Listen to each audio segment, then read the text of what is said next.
नमस्कार, ये आकाशवाणी पटना है। अब आप खालिद रशीद से प्रादेशिक समाचार सुनिए। पहले मुख्य समाचार। प्रधानमंत्री नरेंद्र मोदी कल पूर्वाह्न 11 बजे देश भर के खिलाड़ियों और खेल संघों से जुड़े पदाधिकारियों के साथ संवाद करेंगे। केंद्रीय कृषि मंत्री शिवराज सिंह चौहान ने कहा, विकसित भारत जी राम जी योजना में केंद्र का योगदान 86,000 करोड़ से बढ़ाकर 95,000 करोड़ रुपए किया गया। उप मुख्यमंत्री सह गृह मंत्री सम्राट चौधरी की अपराधियों को चेतावनी, 3 महीने के अंदर समर्पण करें या बिहार छोड़ दें। और मौसम विभाग का अलर्ट, 28 दिसंबर तक राज्य के अधिकतर भागों में बनी रहेगी शीत दिवस की स्थिति। अब समाचार विस्तार से। प्रधानमंत्री नरेंद्र मोदी कल पूर्वाह्न 11 बजे देश भर के खिलाड़ियों और खेल संघों से जुड़े अधिकारियों के साथ संवाद करेंगे।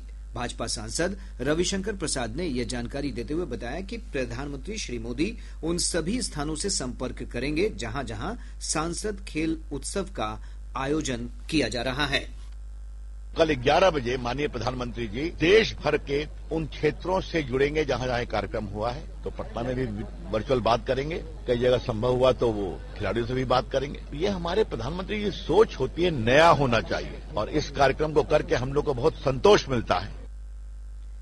इधर आज पटना के पाटलिपुत्र खेल परिसर में सांसद खेल महोत्सव का आयोजन किया गया। महोत्सव का उद्घाटन स्थानीय सांसद रविशंकर प्रसाद और खेल मंत्री श्रेयसी सिंह ने किया। खेल मंत्री ने कहा कि प्रधानमंत्री नरेंद्र मोदी ने सबसे निचले स्तर पर ऐसे खेल आयोजन को अनिवार्य बनाकर बहुत बड़ी सेवा की है। पटना में आयोजित खेल महोत्सव में पटना साहिब संसदीय क्षेत्र के खिलाड़ी योग, फुटबॉल, वॉलीबॉल, कबड्डी समेत विभिन्न खेल प्रतिस्पर्धाओं में भाग ले रहे हैं। कल महोत्सव का समापन होगा। केंद्रीय कृषि मंत्री शिवराज सिंह चौहान ने कहा है कि विकसित भारत जी राम जी के तहत केंद्र सरकार का योगदान मनरेगा के 86,000 करोड़ रुपए की तुलना में बढ़कर लगभग 95,000 करोड़ रुपए कर दिया गया है।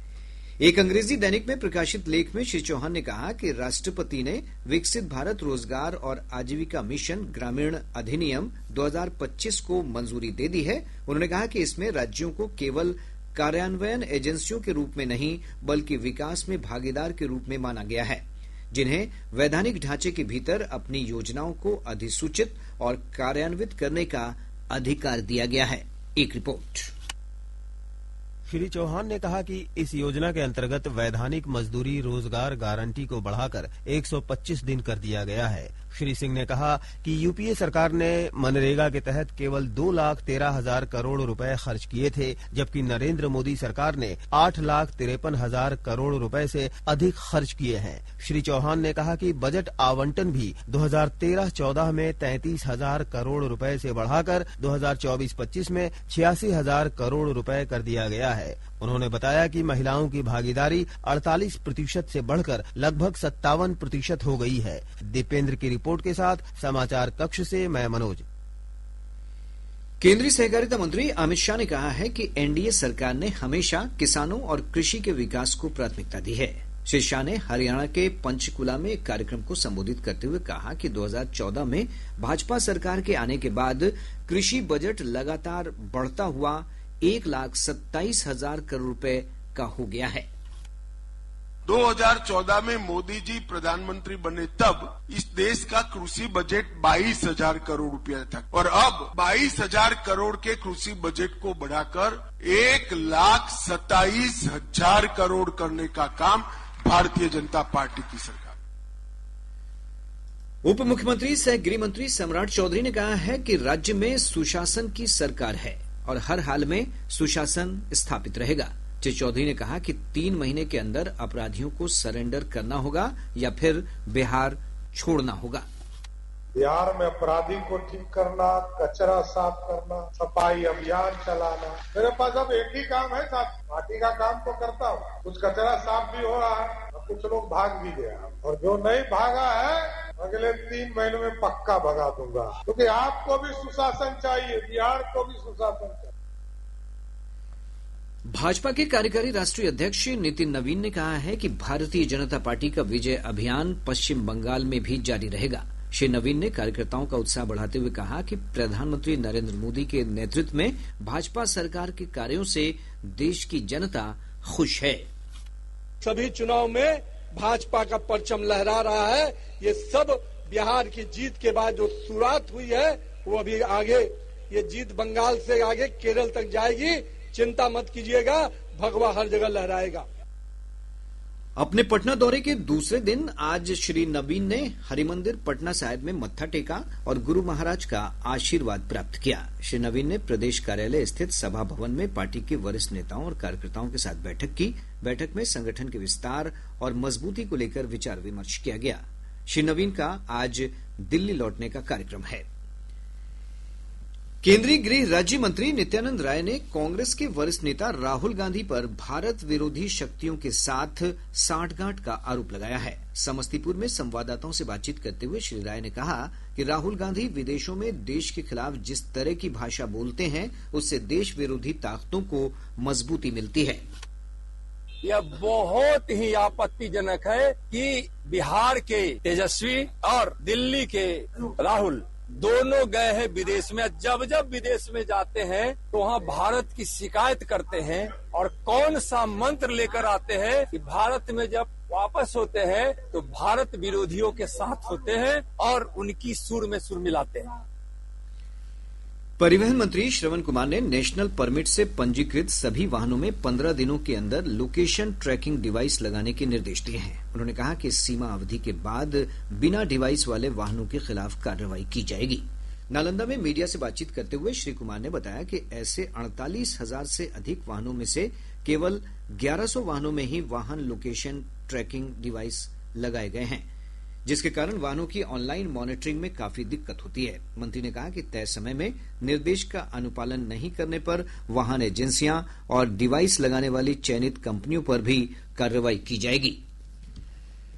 पटना उच्च न्यायालय ने शराबबंदी कानून के तहत जब्त वाहनों की नीलामी में बड़े पैमाने पर हुई अनियमितताओं को गंभीरता से लेते हुए जांच का जिम्मा आर्थिक अपराध इकाई EOU को सौंप दिया है। न्यायमूर्ति राजीव रंजन प्रसाद और न्यायमूर्ति सौरेंद्र पांडे की खंडपीठ ने मुजफ्फरपुर में 490 वाहनों की नीलामी को लेकर दायर याचिका पर सुनवाई करते हुए यह आदेश दिया है।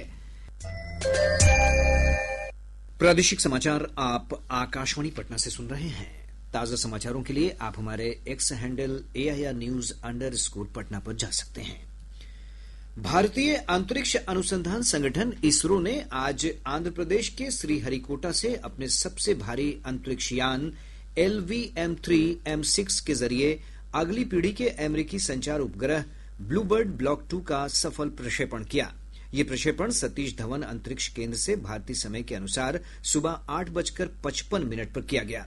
लगभग 15 मिनट की उड़ान के बाद ब्लूबर्ड ब्लॉक 2 अंतरिक्ष यान से अलग हो गया और सफलतापूर्वक अपनी कक्षा में स्थापित हो गया। एक रिपोर्ट। 5, 4, 3, 2, 1, 0।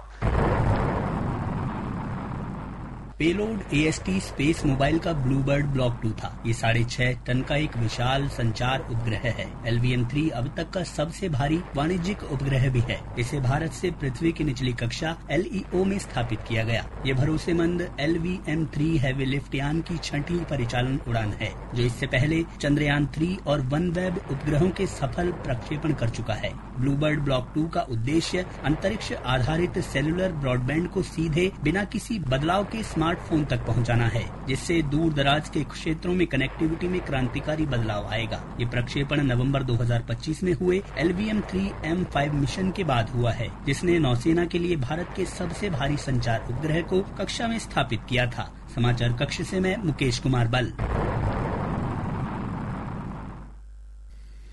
प्रधानमंत्री नरेंद्र मोदी ने इसरो को LVM-3M6 मिशन के सफल प्रक्षेपण पर बधाई दी है। सोशल मीडिया पोस्ट में प्रधानमंत्री ने कहा कि यह भारत की अंतरिक्ष यात्रा में एक गौरवपूर्ण उपलब्धि है। श्री मोदी ने इसे अंतरिक्ष क्षेत्र में भारत का एक महत्वपूर्ण कदम बताया। पहाड़ों पर बर्फबारी और सर्द पछुआ हवा के कारण राज्य में अधिकतर स्थानों पर शीत दिवस की स्थिति बनी हुई है। मौसम विभाग की रिपोर्ट के अनुसार अधिकांश स्थानों पर अधिकतम और न्यूनतम तापमान में अंतर बहुत कम रह जाने के कारण दिन और रात के समय एक जैसी ठंड पड़ रही है। मौसम विज्ञान केंद्र पटना ने बताया है कि 28 दिसंबर तक हालात में कोई खास परिवर्तन नहीं होगा। मौसम विभाग ने अगले 24 घंटों के दौरान पटना समेत राज्य के 12 जिलों में शीतलहर का ऑरेंज अलर्ट जारी किया है। 25 दिसंबर 2025 राज्य के दक्षिणी, उत्तर पश्चिम तथा उत्तर मध्य भागों के जिलों के कुछ स्थानों में घना कोहरा एवं शीत दिवस जैसी स्थिति होने की संभावना है एवं राज्य के उत्तर पूर्व भाग के 1 या 2 स्थानों में घना कोहरा एवं शीत दिवस जैसी स्थिति होने की संभावना है। विभाग ने अपने पूर्वानुमान में कहा है कि खगड़िया, भागलपुर, मुंगेर, जमुई और बांका समेत राज्य के दक्षिण पूर्व और दक्षिण मध्य भागों में कई स्थानों पर घना कोहरा छाया रहेगा। इधर पिछले 24 घंटों के दौरान 9.4 डिग्री सेल्सियस न्यूनतम तापमान के साथ भागलपुर का सबौर राज्य का सबसे ठंडा स्थान रहा। बिहार क्रिकेट टीम ने फर्स्ट क्लास क्रिकेट में अब तक का सबसे बड़ा स्कोर बनाया है। रांची में खेले गए विजय हजारे ट्रॉफी मुकाबले में अरुणाचल प्रदेश के खिलाफ बिहार की टीम ने 6 विकेट पर 574 रन बनाए।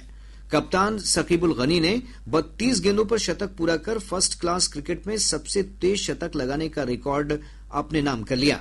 गनी ने 40 गेंदों पर नाबाद 128 रन बनाए। वहीं वैभव सूर्यवंशी ने 36 गेंदों में शतक के साथ कुल 190 रन की पारी खेली। वैभव लिस्ट ए विश्व क्रिकेट में शतक लगाने वाले सबसे कम उम्र के बल्लेबाज बन गए हैं। मधुबनी में 2 दिवसीय राज्य स्तरीय युवा उत्सव का आयोजन किया जा रहा है। आयोजन के दूसरे और अंतिम दिन आज वाटसन उच्च विद्यालय और नगर भवन में विभिन्न जिलों के प्रतिभागियों ने रंगारंग प्रस्तुति दी।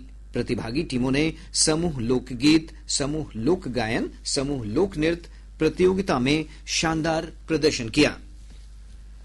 रोहतास जिला विकास समन्वय और निगरानी समिति दिशा की बैठक आज सासाराम के DRDA सभागार में आयोजित की गई। इस बैठक में धान अधिप्राप्ति समेत किसानों से जुड़े अन्य मुद्दों पर प्रमुखता से चर्चा की गई। दरभंगा जिले में प्रशासन गांव की ओर कार्यक्रम का आयोजन किया जा रहा है। इसके तहत सभी पंचायतों और गांवों में विशेष शिविर के जरिए लोगों की समस्याओं का समाधान किया जा रहा है। यह अभियान 25 दिसंबर तक चलेगा। गोपालगंज जिले के प्रसिद्ध सिद्धपीठ थावे दुर्गा मंदिर में 17 दिसंबर को ही चोरी के मामले में पुलिस ने घटना में शामिल एक अपराधी दीपक राय को गिरफ्तार कर लिया है। पुलिस अधीक्षक अवधेश दीक्षित ने बताया कि पकड़ा गया अपराधी यूपी के गाजीपुर का रहने वाला है। अररिया जिले के आरएस थाना क्षेत्र अंतर्गत हरिया गांव से पुलिस ने मादक पदार्थ स्मैक की बड़ी खेप के साथ एक तस्कर को गिरफ्तार कर लिया। और अब अंत में मुख्य समाचार एक बार फिर।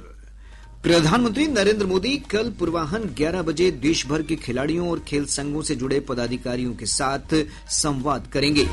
केंद्रीय कृषि मंत्री शिवराज सिंह चौहान ने कहा, विकसित भारत जी राम जी योजना में केंद्र का योगदान 86,000 करोड़ से बढ़ाकर 95,000 करोड़ रुपए किया गया।